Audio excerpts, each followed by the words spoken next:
ओम शांति। अव्यक्त मुरली हम रिवाइज कर रहे हैं।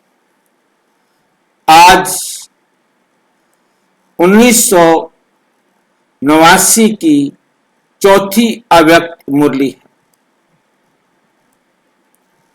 जो बाबा ने 19 नवंबर 1989 को सुनाई। आज की मुरली का विषय है तन मन धन और जन का भाग्य। तन मन धन और जन, ये चार चीजें हमने बाबा को देनी है। इनसे हमारा भाग्य बनता है। इन चारों से हमारा भाग्य कैसे बनता है, आज की मुरली में बाबा हमें समझा रहे। आज सच्चे साहिब अपने साहिबजादे और साहिबजादियों को देख रहे। बाप को कहते ही हैं सत्य। गॉड के लिए कहा जाता है कि परमात्मा जो है वो सत्य है। इसलिए बाप दादा द्वारा स्थापना किए हुए युग का ही नाम क्या है? सतयुग। बाप दादा द्वारा स्थापित युग का नाम ही क्या है? सतयुग। बाप की महिमा भी सत बाप, सत शिक्षक, सतगुरु कहते हैं। बाप की महिमा में क्या कहा जाता है? बाप के साथ भी सत लगाया जाता है, शिक्षक के साथ भी सत लगाया जाता है, गुरु के साथ भी सत लगाया जाता है। सत्य की महिमा सदा ही श्रेष्ठ रही है। सत्य की महिमा सदा ही श्रेष्ठ रही है। सत बाप द्वारा आप सभी सत्य नारायण बनने के लिए सच्ची कथा सुन रहे हो। ऐसा सच्चा साहिब अपने बच्चों को देख रहे हैं कि कितने बच्चों ने सच्चे साहिब को राजी किया। अपने बाप को क्या किया है? राजी किया है। सच्चे साहिब की सबसे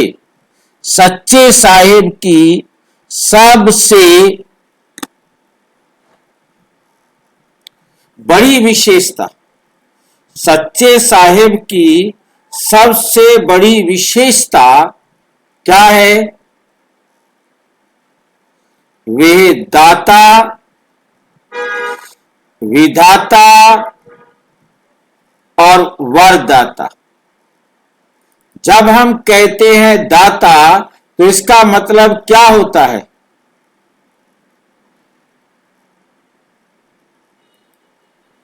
जब हम कहते हैं दाता, तो इसका मतलब क्या होता है? देने वाला। हाँ जी, देने वाला। और कौन बताएगा? ज्ञान देने वाला। और कौन बताएगा? दाता। हाँ जी, हाँ जी, जैसा हमने मुरली सुनी वैसे सुना। दाता बाबा को दाता कहा जाता है। दाता क्यों कहा जाता है? हाँ जी, हाँ? ये देने वाला तो आम बच्चे बता सकते हैं। विशेष बच्चा बताओ, विशेष बात बताओ ना, जो दाता के अंदर छिपी हुई है। हाँ जी, दाता होता है बाप, जो देता है बच्चों को। दाता माना सत्य बाप, वो दाता है, वो बाप है, वो देने वाला है। और विधाता अब कौन बताएगा? टीचर भाई, टीचर, शिक्षक। चीज देता नहीं भाई जी। हाँ जी। करना पड़ता है, हमको विकसित करना पड़ता है। बाप सिर्फ तथास्तु कहता है। बाबा हमारे, आने वाला बाबा हमको वर्षा देता है और विधाता हमको रास्ता शिक्षा देता है। ड्रामा के आदि मध्य अंत का राज समझाता है। वरदाता हमको मुक्ति और जीवन मुक्ति देता है। तो सतगुरु वरदान के वरदाता के रूप में वरदान देने वाला गुरु, विधाता के रूप में शिक्षक और दाता के रूप में बाप, ये तीन रूप जो है बाबा हमारे साथ इस संगम युग पर निभाते। राजी रहने वाले बच्चों की निशानी क्या होती है? जो बच्चे राजी होते हैं उनकी निशानी क्या होती है? सदा सदा दाता, सदा दाता राजी है। बच्चों की क्या निशानी है? राजी रहने वाले बच्चों की निशानी क्या है? सदा दाता राजी है। शिव बाबा बाप जिनके ऊपर राजी है, इसलिए ऐसी आत्माएं सदा अपने को ज्ञान के खजाने, शक्तियों के खजाने, गुणों के खजाने, सब खजानों से अपने को भरपूर अनुभव करेंगी। कभी भी अपने को खजानों से खाली, कभी भी अपने को खजानों से खाली नहीं समझेंगे। कोई भी गुण व शक्ति व ज्ञान के गुह्य राज से वंचित नहीं होगी। कोई भी गुण व शक्ति व ज्ञान के गुह्य राज से वंचित नहीं होगी।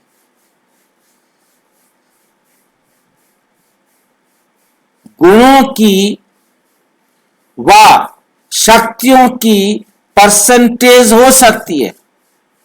किसी के पास 10% हो, किसी के पास 20% हो, किसी के पास कितने भी परसेंट हो, 70, 80, 90, 100, लेकिन कोई गुण व कोई शक्ति ऐसी आत्मा में हो ही नहीं।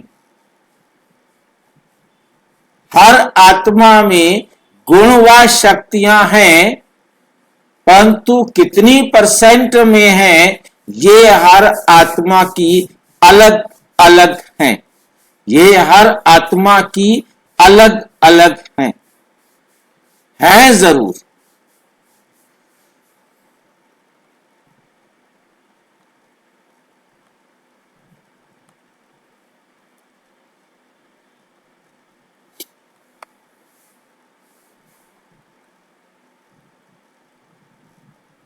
लेकिन कोई गुण व शक्ति ऐसी आत्मा में हो ही नहीं, ये नहीं हो सकता। जैसे समय प्रमाण कई बच्चे कहते हैं कि मेरे में और शक्तियां तो हैं, लेकिन ये शक्ति व गुण नहीं है, तो नहीं शब्द निषेध होगा। ऐसे दाता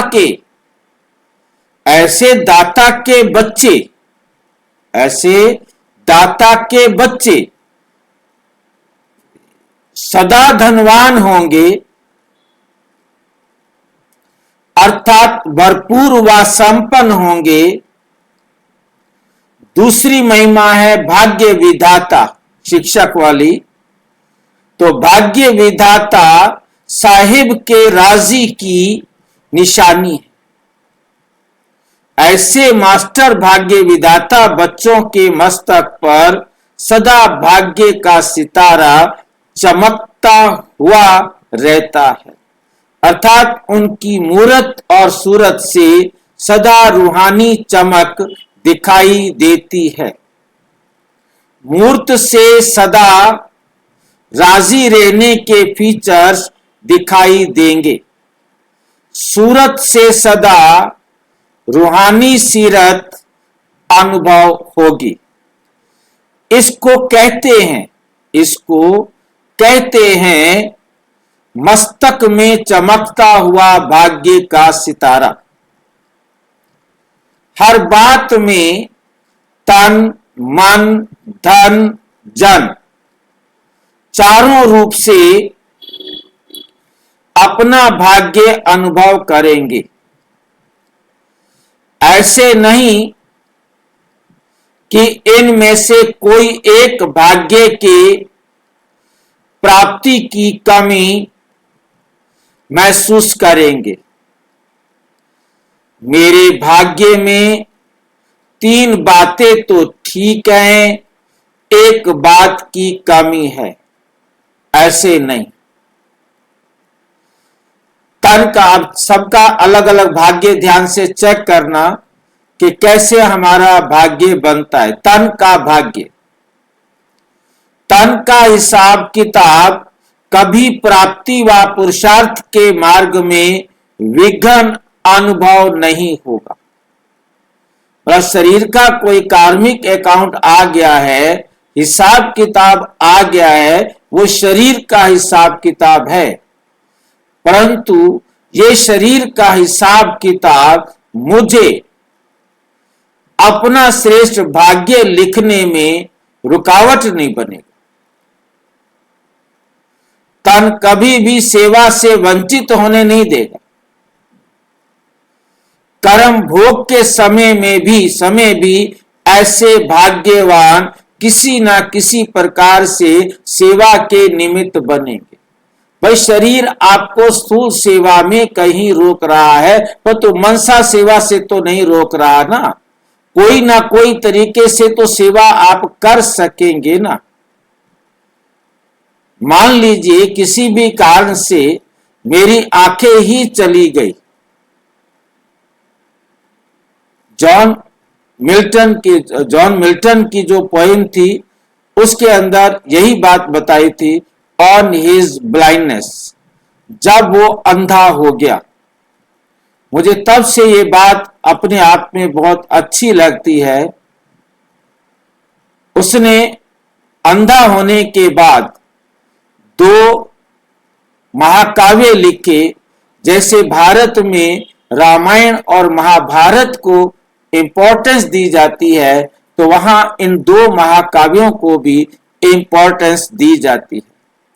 उन दोनों महाकाव्यों का नाम है पैराडाइज हैज लॉस्ट, स्वर्ग खो गया है। पैराडाइज रीगेन्ड, स्वर्ग फिर से मिल गया है। ये 2 महाकाव्य जॉन मिल्टन ने अंधा होने के बाद लिखे, और उन दोनों को लिखने से पहले उसने अपनी ये पोएम लिखी पहली अंधे होने पर, ऑन हिज ब्लाइंडनेस, जिसके अंदर उसने बाइबल का एग्जाम्पल दिया कि परमात्मा ने हर आत्मा को कोई ना कोई गुण, कोई ना कोई विशेषता दी है। यदि वो इस संसार में आकर उस प्राप्त हुई विशेषता को प्रयोग नहीं करता, तो भगवान उसको डांटता है। ये पोएम मेरे जीवन के परिवर्तन का बहुत बड़ा आधार थी। वो लाइन मैं आपको यहां स्किप कर रहा था, परंतु मुझे स्किप करने से रोक दिया। वो लाइन थी, इससे पहले इस पोएम के अंदर वो कहता है कि भगवान को हमारे से कोई सेवा की जरूरत नहीं। गॉड को हमारे से किसी भी प्रकार की सर्विस की जरूरत नहीं। उसे ना धन चाहिए, उसे ना आपका तन चाहिए, मैं अपनी तरफ से तन जोड़ रहा हूं, उसे आपकी तरफ से कुछ भी जरूरत नहीं है। अब उनका जो मिसकंसेप्शन है वो भी मुझे बताना पड़ेगा। वो ये है, उसने कहा उसके पास ढेरों फरिश्ते हैं। हमारे हिसाब से, ज्ञान के हिसाब से गलत है, परंतु उसने कहा उसके पास अनेकों फरिश्ते हैं जो उसका हर कार्य करने के लिए हर वक्त तैयार रहते हैं। उसे हमारे से कोई सेवा की जरूरत नहीं, पूजा पाठ जप तप ये दुनिया भर का दिखावा करने की जरूरत नहीं।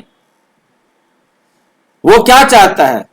वो चाहता है कि मैंने तुम्हें जो विशेषता दी है, मैंने तुम्हें जो गुण दिया है, उस गुण को प्रयोग करो, यूज करो। यदि आप उस गुण को यूज नहीं करते हैं तो परमात्मा क्या करते हैं? परमात्मा क्या करते हैं? उसको डांटते हैं, चाइड करते हैं, डांटते हैं। तेरे को मैंने ये गुण दिया था, तुमने उस गुण का उपयोग क्यों नहीं किया? जब तुम्हें ये गुण दिया गया था तो तुमने इस गुण को उपयोग क्यों नहीं किया? अब तुम वापिस जाओ इस धरती पर, जाकर के उस गुण को उपयोग करो। तो उसे वापिस इस धरती पर भेजा जाता है उस गुण का उपयोग करने के लिए। उस गुण का उपयोग करने के लिए उसे वापिस इस धरती पर भेजा जाता है। तो मेरे पास, जॉन मिल्टन ने कहा, मेरे को भगवान ने पोएम लिखने का, कविता लिखने की कला दी है। यदि मैंने उसको प्रयोग नहीं किया तो भगवान मुझे डांटेगा, भगवान मुझे डांटेगा। इसके बाद उसने बेटी को कहा कि मैं बोलता हूं और तुम लिखो। तो उसने बोला और वो 2 महाकाव्य लिखे गए। पैराडाइज हैज लॉस्ट, खो गया है पैराडाइज, स्वर्ग गुम हो गया है। पैराडाइज रीगेन, स्वर्ग मिल गया है।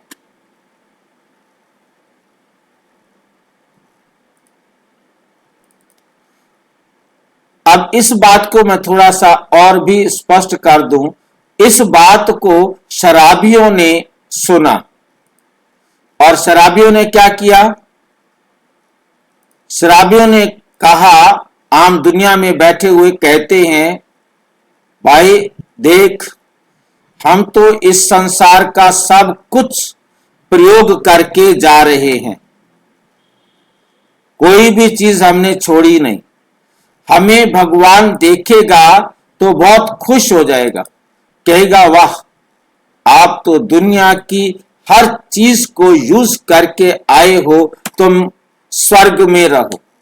और जिसने शराब नहीं पी होगी उसको कहेंगे, देखो मैंने तुम्हें ये सब चीजें दी थी, तुमने उनको यूज नहीं किया, जाओ वापस धरती पर, तुम शराब पीकर उसको एंजॉय करके आओ, फिर तुम्हें हम यहां आने देंगे। समझ में आई है बात? शराबियों ने उसी बात को इस प्रकार से लिया।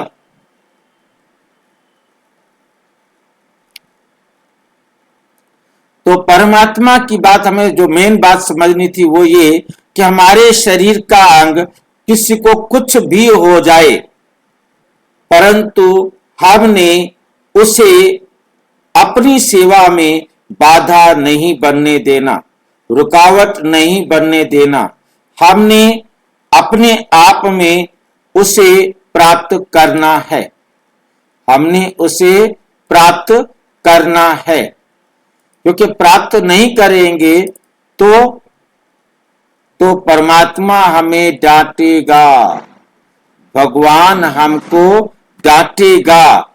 इस बात को याद करके हमें अपने गुण, अपनी विशेषताओं को प्रयोग करना है। कोई भी विशेषता प्रयोग किया बिना जाएंगे तो भगवान हमको डांटेगा। ये आसान बात समझ में आई है? बहुत इंपॉर्टेंट बात है। और इस बात को बाबा हमें किस प्रकार से कह रहे हैं कि तन हमारे कार्य में बाधा ना बने। ये शरीर हमारे कार्य में बाधा नहीं बने।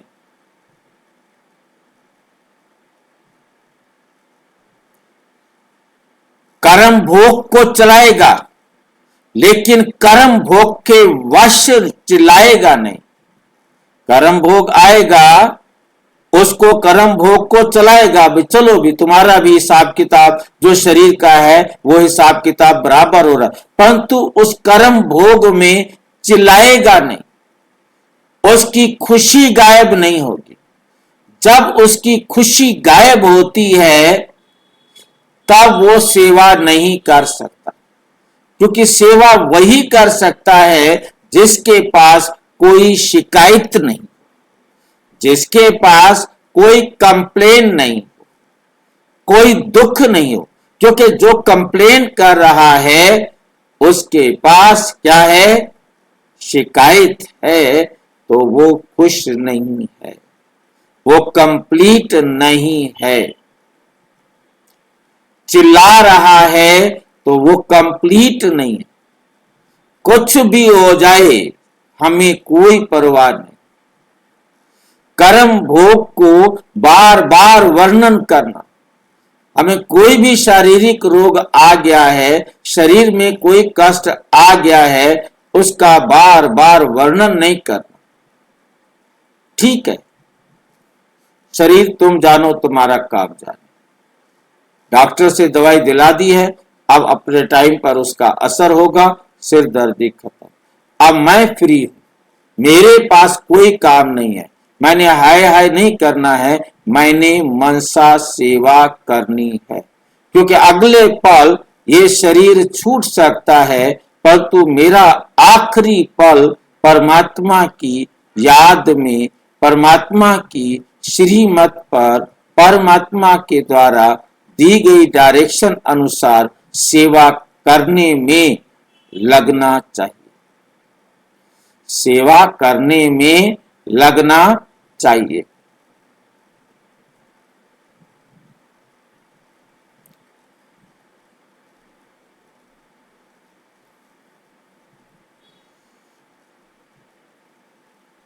बार बार कर्म भोग की तरफ बुद्धि और समय लगाते रहना, छोटी सी बात को बड़ा विस्तार करना, इसको कहते हैं चिल्लाना।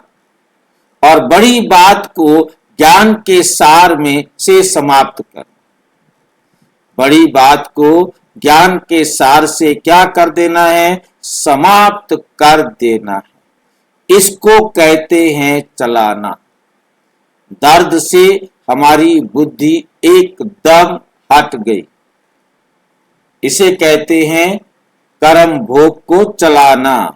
तो सदा ये बात याद रखो, योगी जीवन के लिए चाहे छोटा कर्म भोग हो चाहे बड़ा हो, लेकिन उसका वर्णन नहीं करो। कर्म भोग की कहानी का विस्तार नहीं करो, क्योंकि वर्णन करने में समय और शक्ति उसी तरफ होने के कारण हेल्थ कॉन्शियस हो जाते हैं, सोल कॉन्शियस नहीं। क्योंकि जब शरीर की तरफ बुद्धि चली गई तो हम हेल्थ कॉन्शियस हो जाते। हेल्थ कॉन्शियस का मतलब बॉडी कॉन्शियस हो जाते, हम सोल कॉन्शियस नहीं। यही हेल्थ कॉन्शियसनेस रूहानी शक्ति से धीरे धीरे नर्वस बना देती है। इसलिए कभी भी ज्यादा वर्णन नहीं करो। योगी जीवन कर्म भोग को कर्म योग में परिवर्तन करने वाला है। यह हैं तन के भाग्य की निशानियां, तन के भाग्य की निशानियां। मन का भाग्य, मन सदा हर्षित रहेगा, क्योंकि भाग्य के प्राप्ति की निशानी हर्षित रहना ही, हर्षित रहना ही है। जो भरपूर होता है वे सदा ही मन से मुस्कुराता रहता है।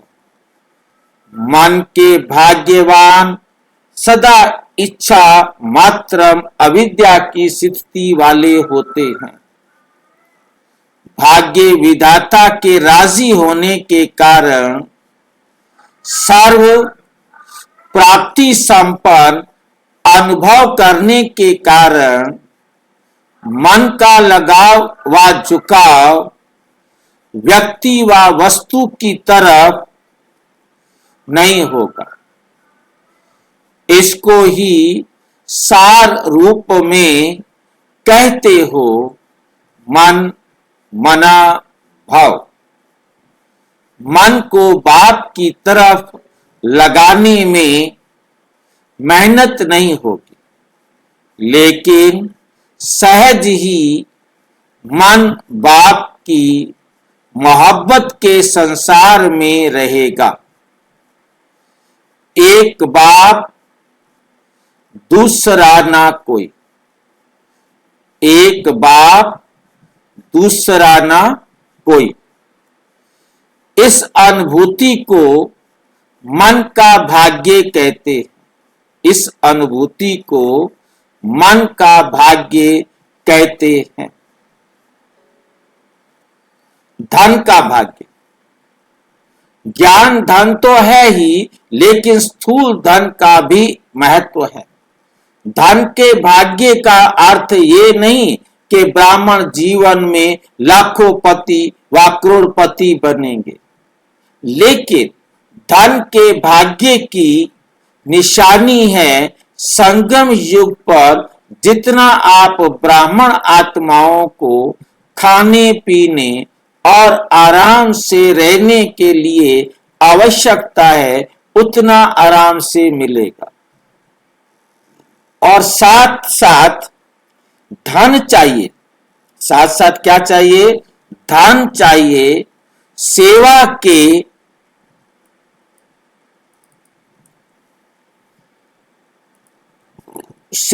के लिए तो कभी भी सेवा के लिए भी कभी समय पर कमी व खींचतान अनुभव नहीं करेंगे। खींचतान अनुभव नहीं करेंगे।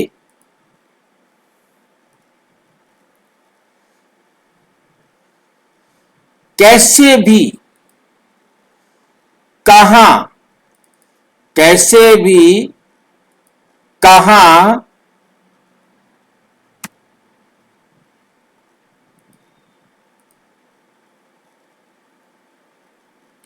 से भी सेवा के समय पर भाग्य विधाता बाप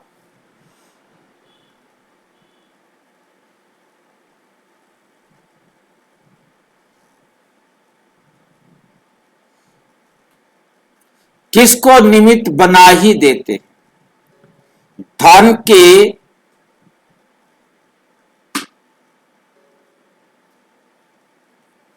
भाग्यवान कभी भी अपने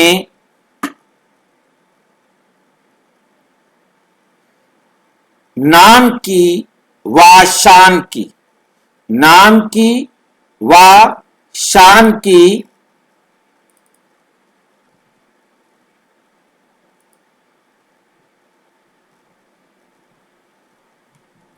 सेवा नहीं करेंगे। ये भी नाम मिल जाए, मेरा शान हो जाए, इस कारण सेवा नहीं। अगर नाम शान की इच्छा है, अगर नाम शान की इच्छा है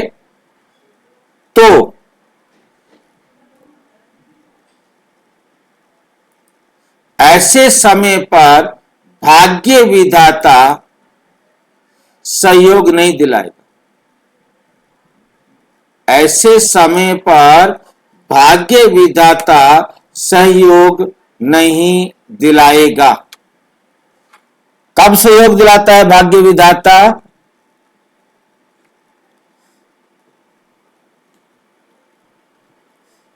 क्या भाग्य विधाता सहयोग दिलाता भी है? क्या भाग्य विधाता सहयोग दिलाता भी है? नहीं दिलाता। ऑटोमेटिक ड्रामा अनुसार जो आपका भाग्य बनाने के लिए धन का सहयोग चाहिएगा, वो ड्रामा अनुसार आपको मिल जाएगा। परंतु ये याद रखे, मिलने का आधार होगा हमारा कार्मिक अकाउंट। जो कल्प पहले मुझे नहीं मिला था, वो इस कल्प भी मुझे नहीं मिल सकता।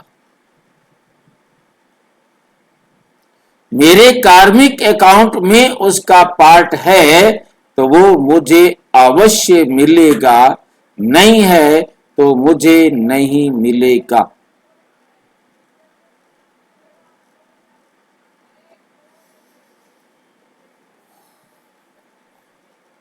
आवश्यकता और इच्छा में रात दिन का अंतर है। एक होता है आवश्यकता और एक होता है इच्छा। दोनों में रात दिन का अंतर है। सच्ची आवश्यकता है और सच्चा मन है। सच्ची आवश्यकता है और सच्चा मन है तो कोई भी सेवा के कार्य में कार्य तो सफल होगा ही, कार्य तो सफल होगा ही, लेकिन भंडारी में और ही भरपूर हो जाए। भंडारी में क्या हो जाएगा? और ही भरपूर हो जाएगा। भंडारी में क्या हो जाएगा? और ही भरपूर का क्या मतलब है? और ही भरपूर होने का क्या मतलब है? कहां से आएगा? ड्रामा अनुसार वो हमारे पार्ट में आ जाएगा। इसलिए गायन है, शिव के भंडारे और भंडारी सदा भरपूर।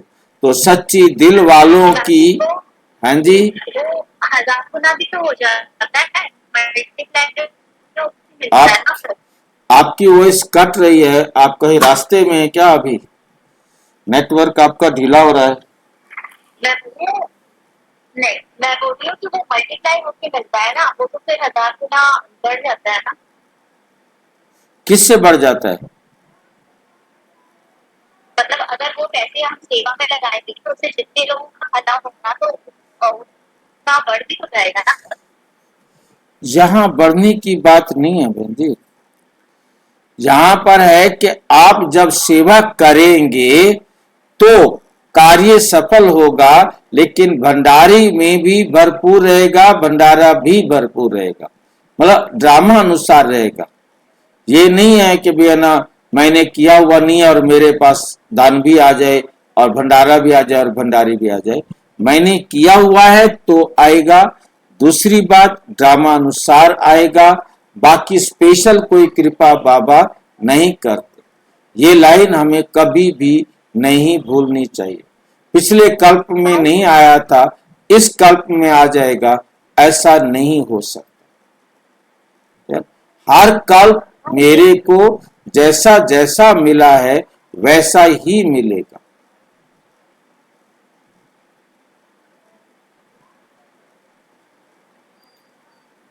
भाई जी, भरपूर हो जाएगा मतलब क्या है? तो जितना चाहिए उतना आपको हो जाएगा। जितना आपका पार्ट में मिलना है उतना ही तो मिलेगा ना। बाकी ये तो ना है कि वो आपको चाहिए कि नहीं चाहिए, परंतु वो भरपूर भर जाएगा। ड्रामानुसारी तो जितना कल्प पहले भरा था उतना ही अब भरेगा।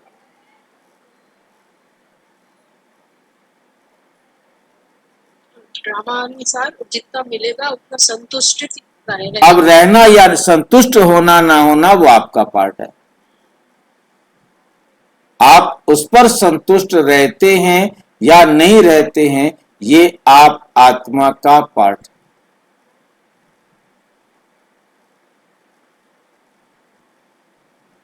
ठीक है। हाँ जी, भांडार और भंडारी में फर्क क्या है? भंडारा होता है भोजन बनाने वाला, भंडारी होती है जिसमें पैसे डाले जाते हैं।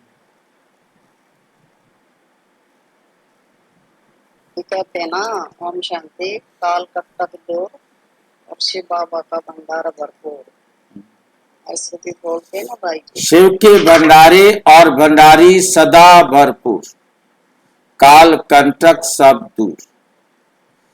भंडारा मतलब जिसमें भोजन की व्यवस्था होती है, भंडारी मतलब जिसमें पैसे रखे जाते डाले जाते हैं। जो आप डालते हो भंडारी में पैसे, वो भंडारी है और वो भंडारा है।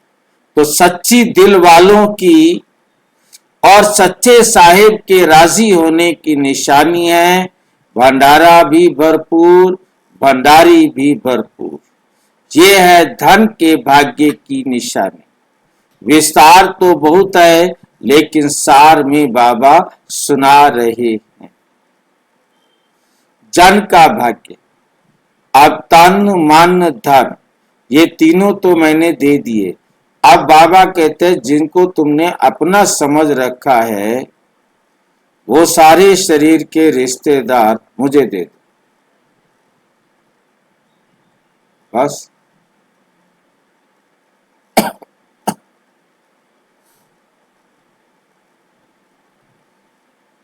अर्थात ब्राह्मण परिवार व लौकिक परिवार, लौकिक संबंध में आने वाली आत्माएं व अलौकिक संबंध में आने वाली आत्माएं तो जन द्वारा भाग्यवान की पहली निशानी है। जन के भाग्यवान आत्मा को जन द्वारा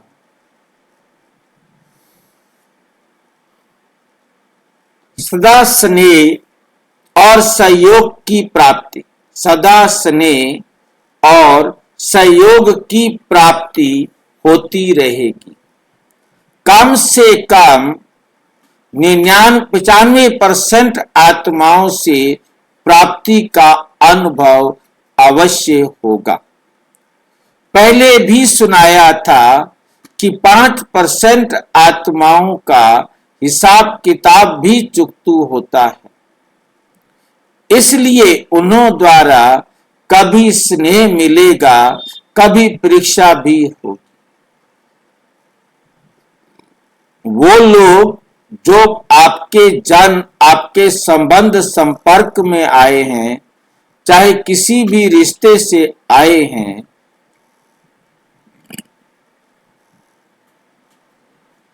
उनमें बाबा कह रहे हैं कि आपका 95% आत्माओं से कम 95% आत्माओं से प्राप्ति का अनुभव अवश्य होगा।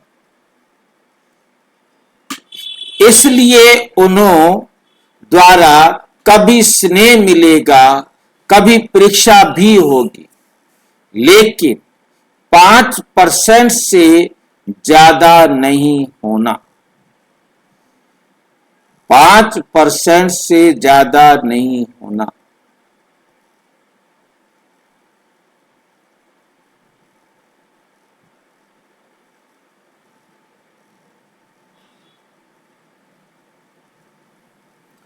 ऐसी आत्माओं से भी धीरे धीरे शुभ भावना, शुभ कामना द्वारा हिसाब को चुकतू करते रहो।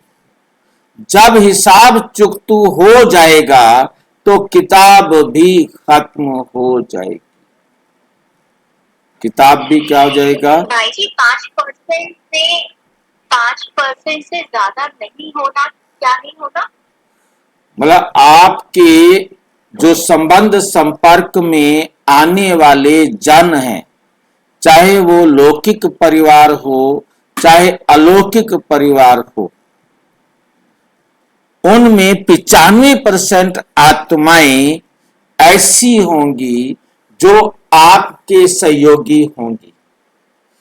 5% ऐसी आत्माएं हो सकती हैं जिनके साथ आपका कार्मिक अकाउंट है, वो बाधा बनेगी। परंतु जो बाधा बनने वाली आत्माएं हैं वो 5% से ज्यादा ना हो। कुछ बात समझ में आई है? नहीं आई है, ये हमारे हाथ में तो नहीं है ना कि 5% से ज्यादा ना हो। क्यों नहीं है आपके हाथ में? आप उनके साथ बना के रखो, अच्छा व्यवहार करो।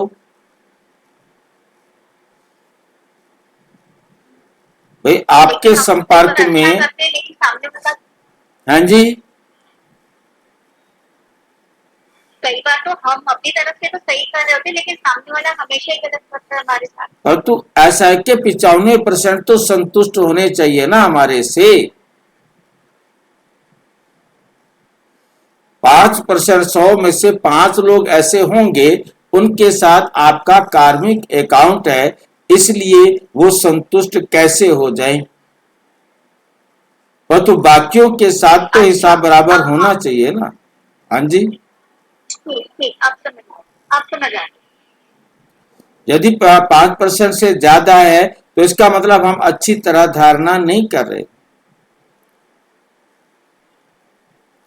फिर हिसाब किताब रहेगा ही नहीं।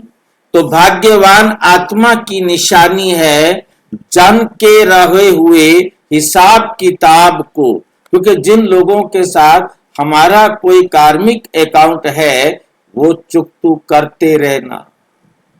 और 95% आत्माओं द्वारा सदा स्नेह और सहयोग की अनुभूति करना।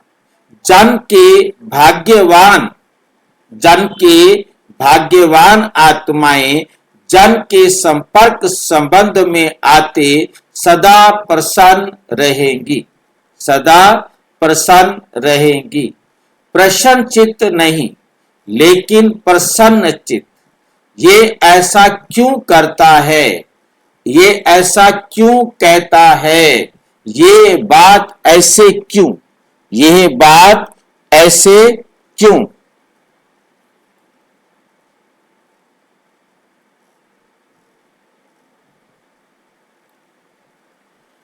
ये बात ऐसे क्यों?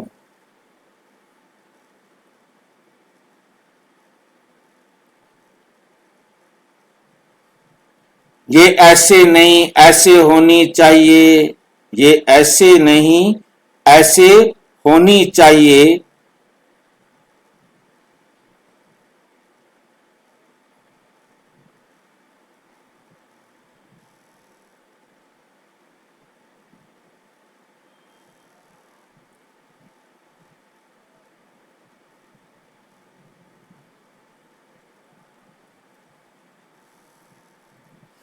चित्त के अंदर ये प्रश्न उत्पन्न होने वाले, चित्त के अंदर ये प्रश्न उत्पन्न होने वाले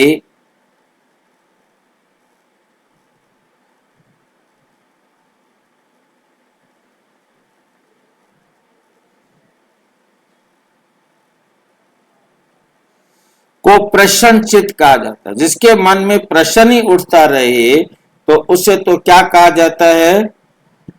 प्रश्न चित्त। और जो प्रसन्न चित्त होता है वो कभी प्रसन्न चित्त नहीं हो सकता।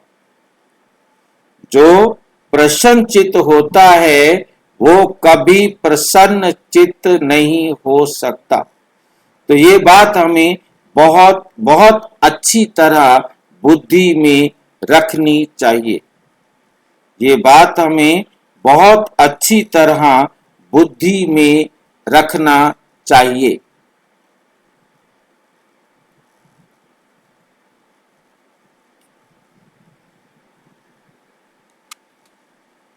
जिसके मन में प्रश्न होते हैं तो क्यों क्या की उसकी बुद्धि में क्या लगी रहती है, क्यों लगी रहती है, क्यों लगी रहती है।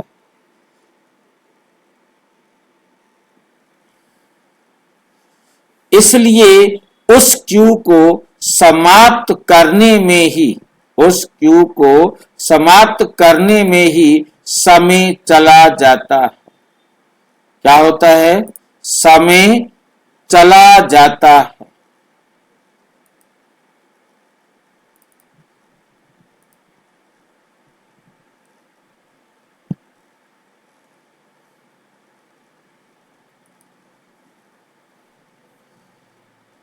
और ये क्यू फिर ऐसी होती है, और ये क्यू फिर ऐसी होती है।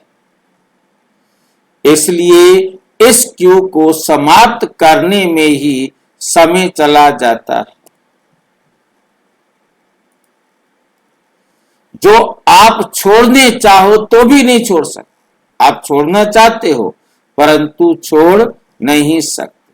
समय देना ही पड़ेगा, समय देना ही पड़ेगा, क्योंकि इस क्यू का रचता आप हो। जब रचना रच ली तो पालना तो करनी पड़ेगी, पालना से बच नहीं सकते। चाहे कितने भी मजबूर हो जाओ, लेकिन समय एनर्जी देनी ही पड़ेगी।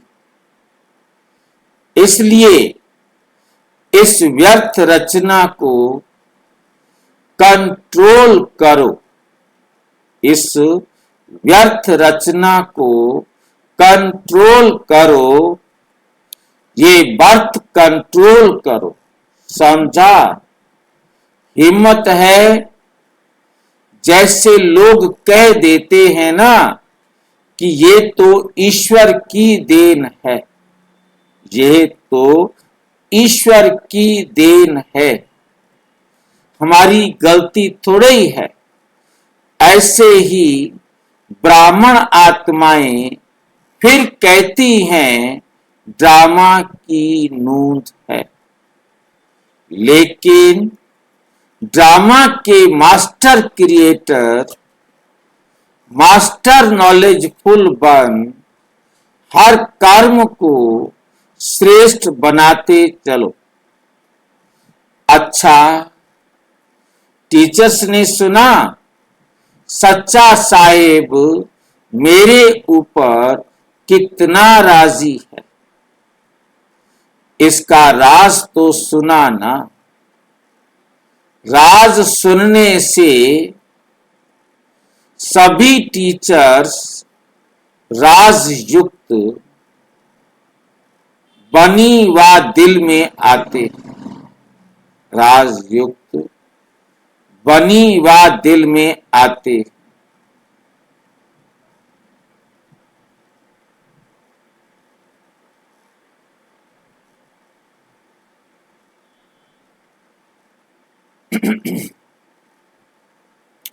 कि इस भाग्य को कि मेरे में कमी है, कभी धन की खींचतान में, कभी जन की खींचतान में, ऐसी जीवन का अनुभव तो नहीं करते हो। कभी तन का अभाव हो, कभी जन का अभाव हो, कभी मन का अभाव हो, कहीं से कोई अभाव तो नहीं महसूस।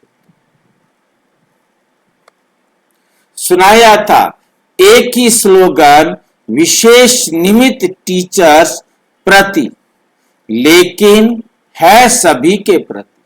सुनाया तो टीचर्स के प्रति था, परंतु सभी आत्माएं टीचर्स ही हैं। बाबा हर आत्मा को टीचर के रूप में देखता।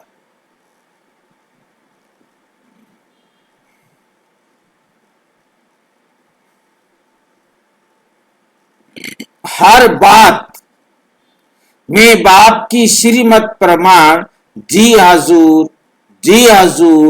करते रहो। बच्चों का जो जी हजूर करना और बाप का बच्चों के आगे हाजिर हजूर होना, जब हजूर हाजिर हो गया तब तो किसी को किसी भी बात की कमी नहीं रही, सदा संपन्न हो जाएंगे। दाता और भाग्य विधाता दोनों की प्राप्तियों के भाग्य का सितारा मस्तक पर चमकने लगेगा।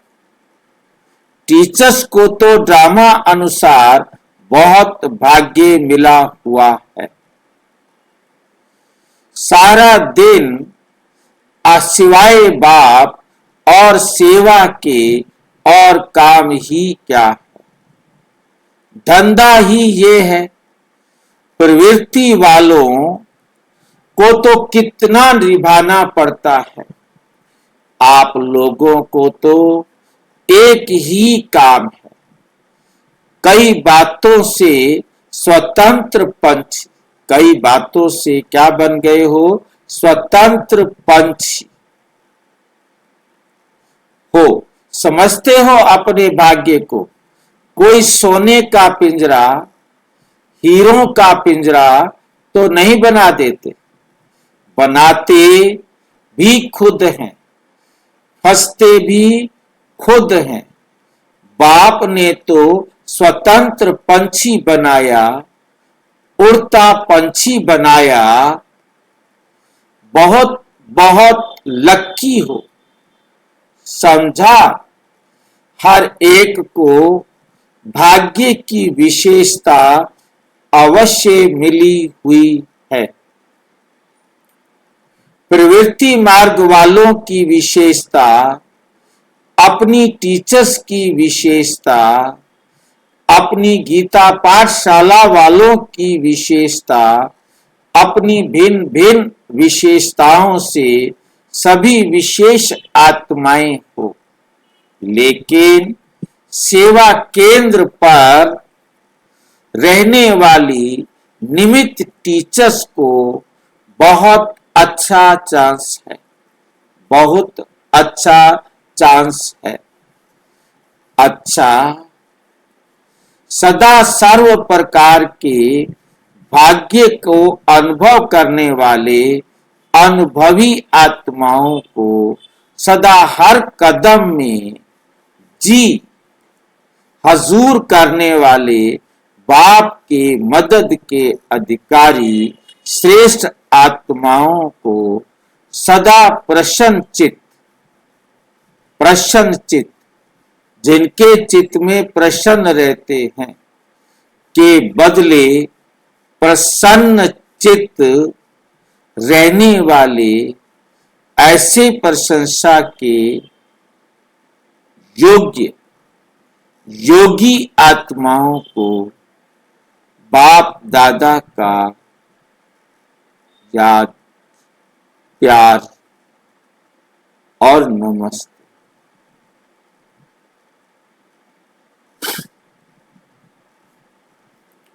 पंजाब, हरियाणा, हिमाचल प्रदेश के जो सभी भाई बहन हैं, सभी अपने को महावीर महावीरनिया समझते हो।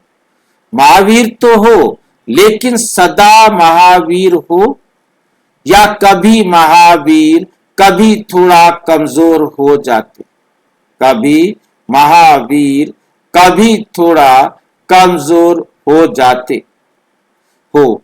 सदा के महावीर अर्थात सदा लाइट हाउस और माइट हाउस। ज्ञान है लाइट और योग है माइट। तो महावीर अर्थात ज्ञानी तू आत्मा और योगी तू आत्मा भी, मतलब ज्ञानी तू आत्मा भी होंगे और साथ साथ योगी तू आत्मा भी।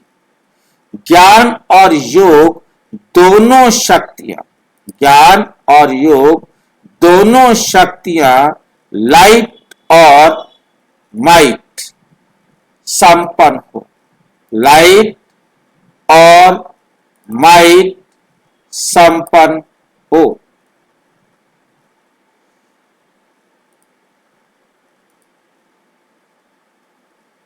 इसके लिए इसको कहते हैं महावीर।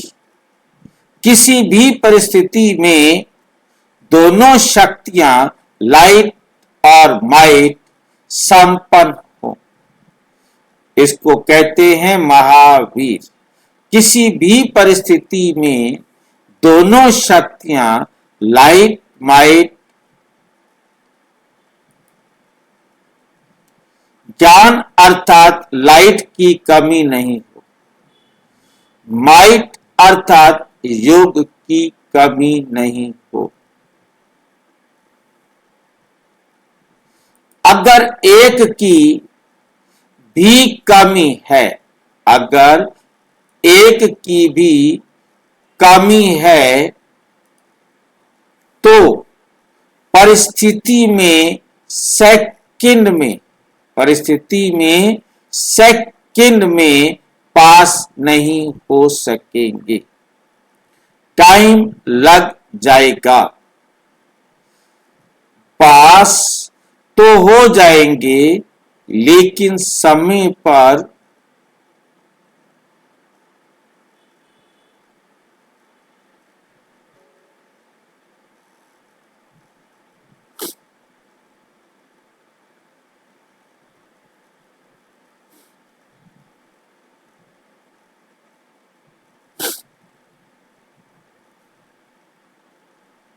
जैसे स्थूल पढ़ाई में भी अगर एक सब्जेक्ट में भी फेल हो जाते हैं तो फिर से 1 वर्ष पढ़ना पड़ता है,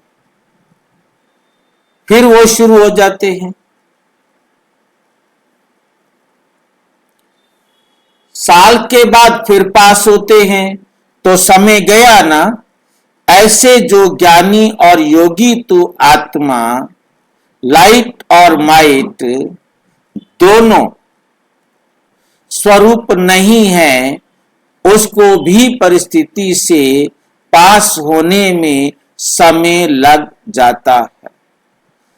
अगर समय पर पास ना होने के संस्कार पड़ जाते हैं तो फाइनल में भी वे संस्कार फुल पास होने नहीं देते। तो पास होने वाले तो हैं लेकिन समय पर पास होने वाले नहीं, समय पर पास होने वाले।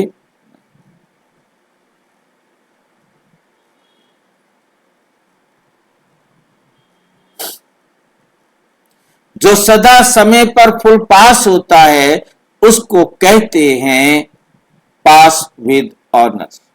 पास विद ऑनर अर्थात धर्मराज भी उसको ऑनर करता देगा, सम्मान देगा। धर्मराजपुरी में भी सजाएं नहीं होंगी, ऑनर होगा, गायन होगा कि ये पास विद ऑनर, बड़े इज्जत से ये पास हुआ है।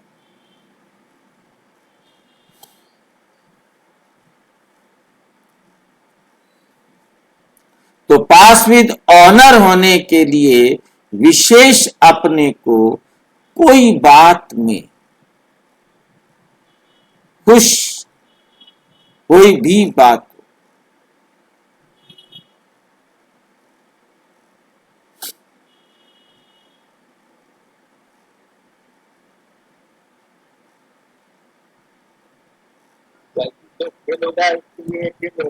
हाँ जी, समय भी नहीं मिले, हाँ, समय भी नहीं मिलेगा, फिर किसी कल्प में भी नहीं हो सकेगा। इस कल्प में नहीं होगा और किसी कल्प में भी नहीं हो सकेगा।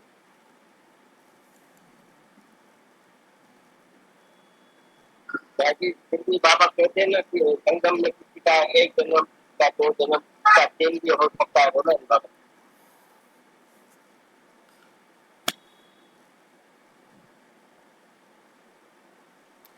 कोई बात में, कोई भी संस्कार में, स्वभाव में, गुणों में, शक्ति में कमी नहीं रखना। सब बातों में कंप्लीट होना चाहिए।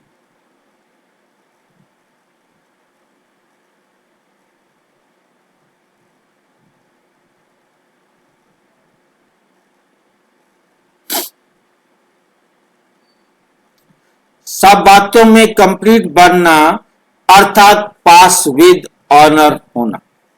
तो सभी ऐसे बने हो या बन रहे हो।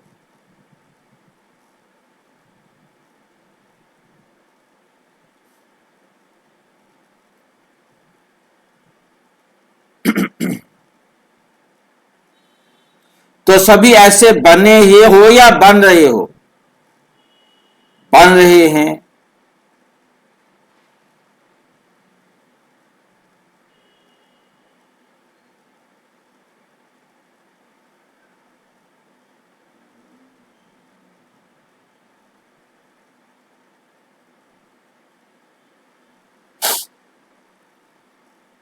तो सभी ऐसे बने या बन रहे हो।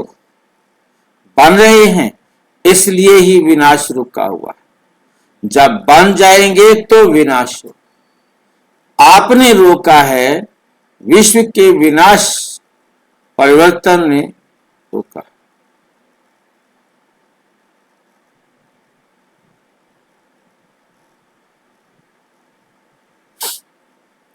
विश्व के विनाश अर्थात परिवर्तन कार्य में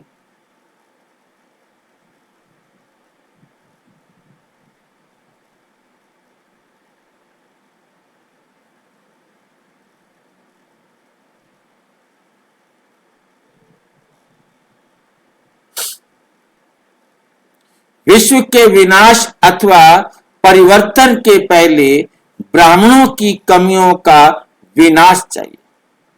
पहले क्या चाहिए? ब्राह्मणों की कमियों का परिवर्तन अर्थात विनाश चाहिए।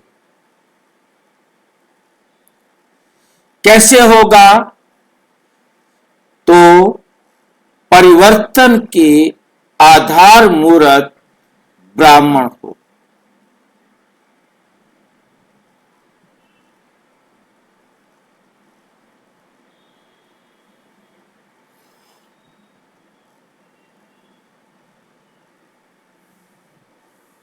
तो परिवर्तन के आधार मूर्त आप ब्राह्मण है। पंजाब, हरियाणा, हिमाचल वालों को तो पहले तैयार होना चाहिए। अंत लाने वाले त्योहार नहीं है।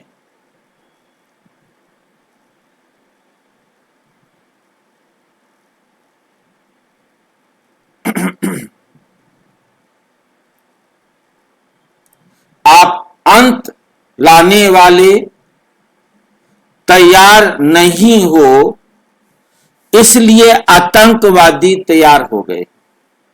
तो सभी पहला नंबर लेने वाले हो या जो भी तुमको मिल जाएगा उसी पर संतुष्ट।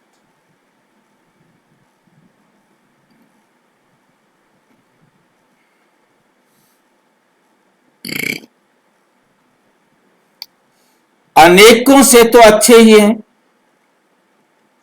ऐसे तो नहीं सोचते हो, अच्छे तो हो ही, लेकिन अच्छे से अच्छा बनना है। कोटों में कोई बन गए ये बड़ी बात नहीं, लेकिन कोई में भी कोई बनना, इसलिए सदा एवर रेडी अंत में रहो।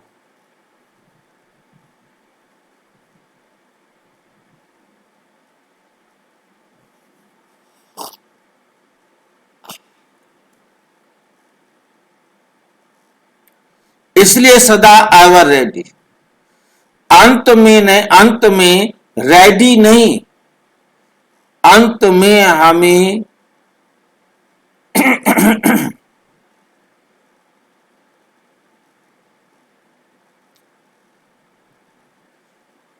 इसलिए सदा एवर रेडी नहीं, अंत में रेडी नहीं, एवर रेडी माना सदा रेडी रहने वाले, सदा रेडी रहने वाले। अगर कहेंगे बन रहे हैं तो पुरुषार्थी तीव्र बुद्धि वाले चाहिए।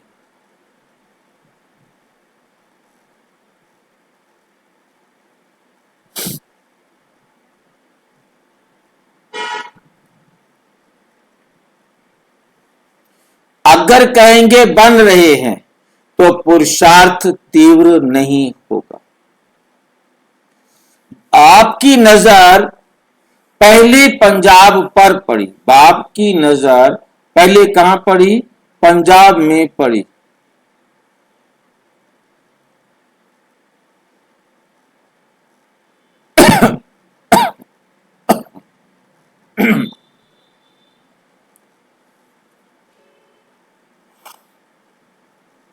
तो जब बाप की नजर पहले पड़ी तो आना भी पहले चाहिए ना, पहले नंबर में है। फाउंडेशन वाले हो तो फाउंडेशन सदैव पक्का रहता है। अगर कच्चा हुआ तो सारी बिल्डिंग कच्ची हो जाएगी। तो सदा इसी वरदान को भव्य रूप से को याद रखना कि हर परिस्थिति में पास विद ऑनर बनने वाले।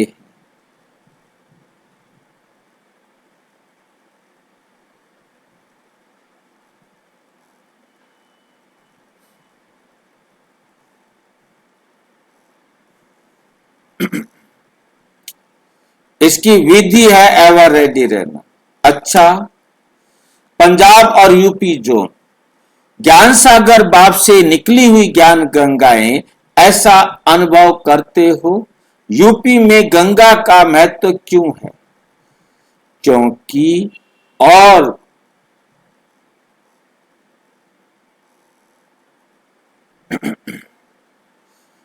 कोई नदी को पतित पावनी नहीं कहते, गंगा को ही पतित पावनी कहते हैं। जमुना नदी को पतित पावनी नहीं कहते।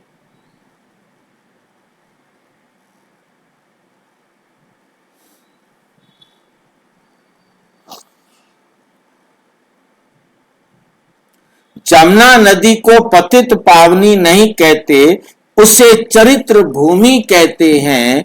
पंजाब में भी नदियां बहुत हैं।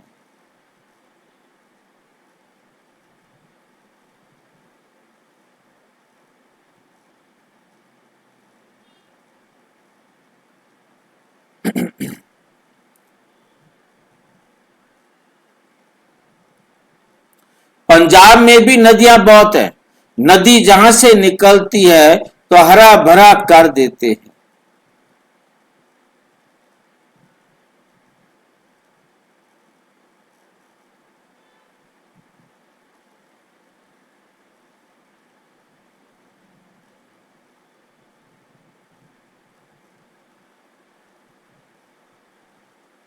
नदी जहां से निकलेगी तो हरा भरा कर देगी ना। हरियाली खुशहाली तो आप सबका भी काम है, सबको हरा भरा बनाना। तो आत्माएं सुख शांति, आत्माएं सुख शांति के रस से सूखे हुए हैं। के रस से क्या है? सूखे हुए हैं।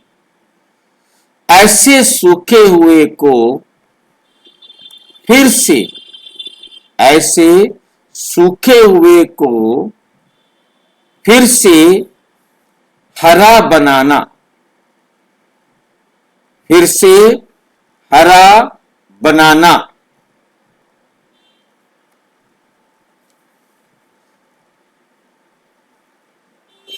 हरियाली लाना, यही आपका काम है, यही आपका काम है। जहां सूखा पड़ता है, जहां पर सूखा पड़ता है,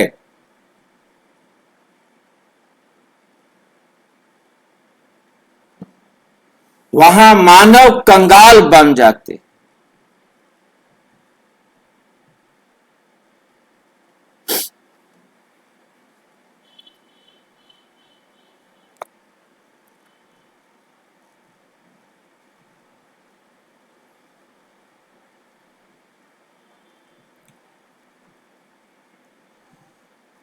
और जहां हरियाली होती है, जहां क्या होती है, हरियाली होती है, वहां